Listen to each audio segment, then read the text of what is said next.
Hi everyone, Lisa Haven here, and I've got a massive red alert to share with you guys. Right now, the United States of America is being taken over right in front of our eyes, or at least the attempted takeover of the United States of America. You see, communist and progressive and socialist ideology has seized up this pandemic opportunity to basically start implementing their radical agenda. And they're doing this through Antifa and the Black Lives Matter movement. They have literally hijacked racism in order to accomplish that agenda. And I've got so much that I am going to show you, but I can guarantee you on the other side of this, if they manage to succeed in their agenda, this is not an America that you want to be a part of. This is not an America that you want to live in, because it is complete and utter bondage. It is literally a rich super class calling the shots of everything, ruling over a poor class. And many within this communist group don't even realize that that is exactly where it leads. But look, they are hijacking the Black Lives Matter movement. And right now, many people are tweeting they support BLM and Black Lives Matter. But what they don't understand is this is a communist Marxist organization. And their leaders are even admitting, right, that they're Marxist radicals. Here, I'll show you. Take a listen here. BLM co-founder Patrice Cullors admits that she's a trained Marxist. Take a listen. This is somebody leading BLM. I also think that it might, I think of a lot of things. The first thing I think is that we actually do have an ideological frame. Myself and Alicia in particular are trained organizers. We are trained Marxists. We are super versed on sort of ideological theories. And I think that what we really try to do is build a movement that could be utilized by many, many Black folk. So she's super versed in the ideology of Marxism. So what she tried to do was create an organization to accomplish that agenda by using and creating Black Lives Matter. What she's basically doing is creating, right, proletariat versus, well, bourgeois. And I'm going to get into that in just a moment, because this is a Karl Marx thing. This is exactly what Karl Marx did. Bourgeois versus proletariat, which today, bourgeois, she is classifying as the white people versus the Black people, the proletariat. This is the concept that she's reignited across the globe. And many people are tweeting Black Lives Matter, not knowing the actual theology that's behind it, thinking it's just in support of Black people. Look, I don't know anyone who doesn't support Black people. I don't know anyone who doesn't support Hispanics or Asians or white people or Indians, right? I don't know anyone. I'm sure there's racist idiots out there and they're nuts, right? And I don't support that. But the fact of the matter is they're hijacking racism, one of our most vulnerable areas here in the US, to accomplish a radical agenda. And that is their founders. We are trained Marxists, and we used this agenda to get this agenda by. And right now, many of their leaders don't plan on, well, peaceful protest, according to this BLM member, is a thing that they don't practice. Take a listen. No protest is peaceful. We want to disrupt the peace until we can get what we demand in our communities and for our people. Wow. No protest, she said, is peaceful. No protest is peaceful. We want to disrupt the peace until we can get what we demand. This is against the Constitution, by the way. We're allowed to peacefully protest and peacefully rally. But here we have a BLM speaker in DC, right? She was one of the main leaders up there on the platform, and she's saying, no, we won't protest peacefully until we get what we want. I mean, this is above and beyond. We have BLM members. Here's this on Gateway Pundit. Black Lives Matter dance and stand on U.S. flag in D.C. Plaza on the 4th of July. This is anti-American rhetoric, or may I be even more bolder here. It is rhetoric against our republic, against our United States of America. It's against our capitalism. It is us, it's them wanting to kill our country, our culture. This is why they're after all of our statues. They're after names on our streets. They're after what's in our history books, because they cancel all of that so we don't remember. It has nothing to do with the racism. Otherwise, they would just target certain statues, and they're not. There's no rhyme or reason to what they're doing. Here's another one here. And I found this is interesting. This is was well, not that long ago, but here's leoweekly.com. White people, here are 10 requests from a Black Lives Matter leader. And again, these are ideologies from bourgeois, proletariat kind of mentality, which is a Karl Marx thing. But here she is. She's saying, here's 10 demands that we need in order to, quote unquote, stop our protest. White people, if you don't have descendants, turn over your property. If you're inheriting property and plan to give it to someone, right?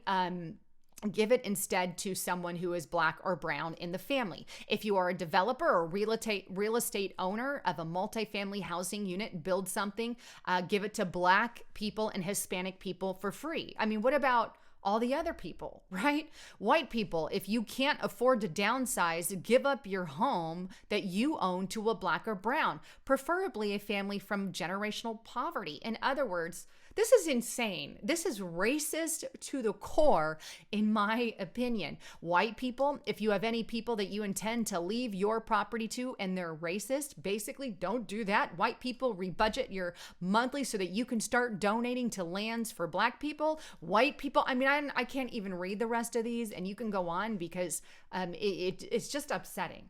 It's like white people have never been poor in their lives. Well, let me tell you my story, and I know some of you have heard it. I'm kind of at a loss where my white privilege was because I didn't get any scholarships. In fact, I got turned down for scholarships because they said I wasn't a minority. That's first of all. Second, I grew up in a trailer house. A single wide trailer had sewage smelling on the problem. Yeah, we had rats off and on, cockroaches in our house. And yes, I had to go to the food bank for food often.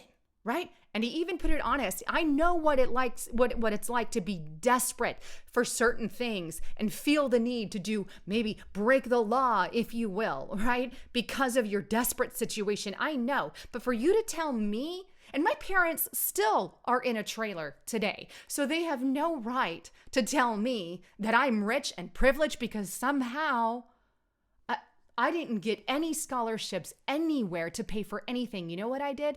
I used capitalist system and did it myself. And I know many people who did. There were many white poor people in my community, as well as Hispanic poor people in my community, as well as Blacks. We were all poor together.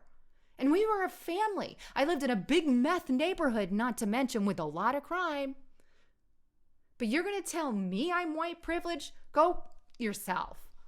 Like, you know what I'm saying? This is just above and beyond, and excuse me, but I know what it's like to be poor. I know. And you are no better or different because of the color of your skin. And here we are being told that we're privileged over and over again. There's privileged people, if you want to label it that way, in every race, color, and creed. This is above and beyond, but I'm digressing. Even the Black Lives Matter movement is now calling for slavery reparations, which I am highly against. This is absurd, and I think this would do nothing but cause more divisions within the country. Because where does it stop? Where are the reparations for everyone else who experienced some form of slavery? What about the Chinese right now who are actually experiencing slavery, and the Muslims over there who are getting sent to the camps, literal re-education camps? What about the Irish slaves back in the day? You know, I mean, it's just this never-ending cycle. And let me get into where we're at. You see, we are living under Karl Marxist ideology. And let me show you here. I skipped over this one. This is an article I'm going to leave for you. It's on thefederalist.com. How Black Lives Matter is bringing back traditional Marxism, in which I've been trying to show you, and I've showed you. But this article goes on to show you what's inside Karl Marx's Communist Manifesto, a book I have read, because we have to know what our other side is doing, right? If we want to keep our capitalism, keep our freedom, then we don't want Karl Marx here. But here's an example that they give. In the Communist Manifesto, this is what it reads, right? Abolition of property in a land and application of all the rents of the land to public purposes. Extension of factories and instruments of production owned by the state. In other words, government owns it all. The bringing into cultivation of wastelands and the improvement of the soil generally in accordance with commonplace. Here's Black Lives Matter and what they believe. a right to restored land, clean air, clean water, and housing, and an end to the exploitation, privatization of natural resources, including land and water. Give it all to the government. We seek democratic control over how resources are preserved, used, and distributed, and do so while honoring and respecting the rights of our families. That's to the T, Marxism.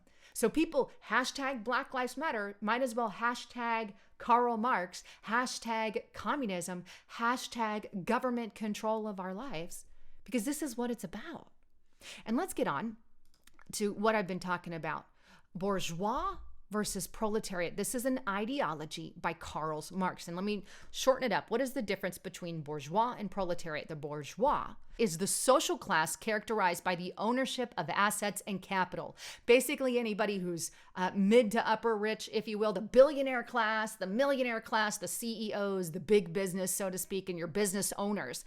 And then you have the proletariat. That's the social class characterized by being the lowest of the working class of society. That's where a lot of people fell, poor, lower poor, mid-class, the poor people, if you will, the mid-class people. And during the Roman times, the proletariat was the people without any wealth except for their offspring.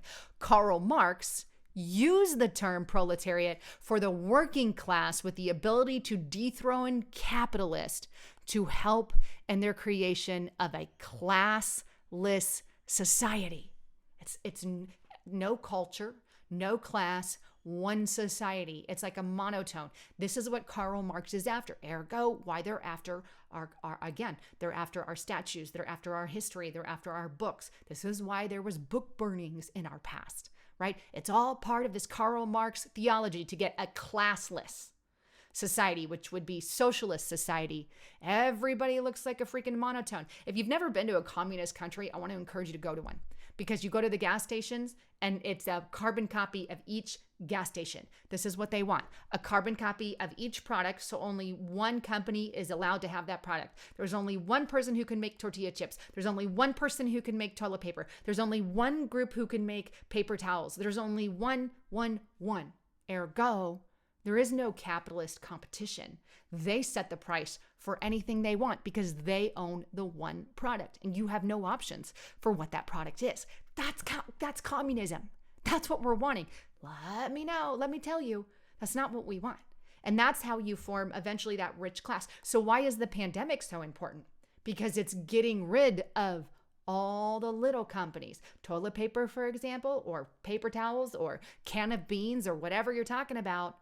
One company survives the pandemic, put all the others out of business, right?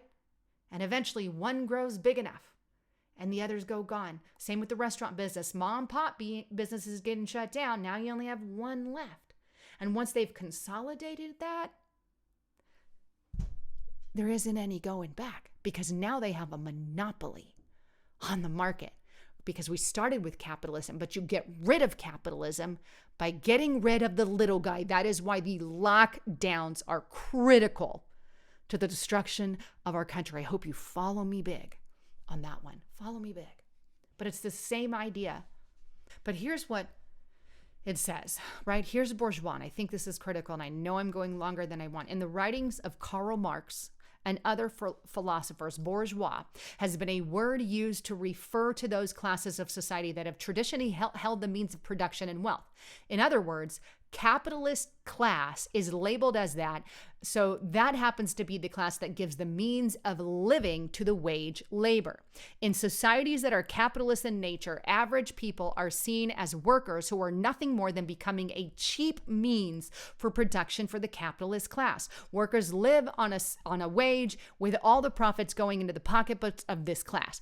Bourgeois set wages in such a manner that the working class neither has anything when born, nor does it have or die with anything. Now, that's the definition back then and how Karl Marx classified it all. Today, thanks to capitalism, right, we have competition in the market, right? If we have, I'll give an example, a Wendy's and a McDonald's, and Wendy's hires someone and says, hey, you work for me, I'll give you $12.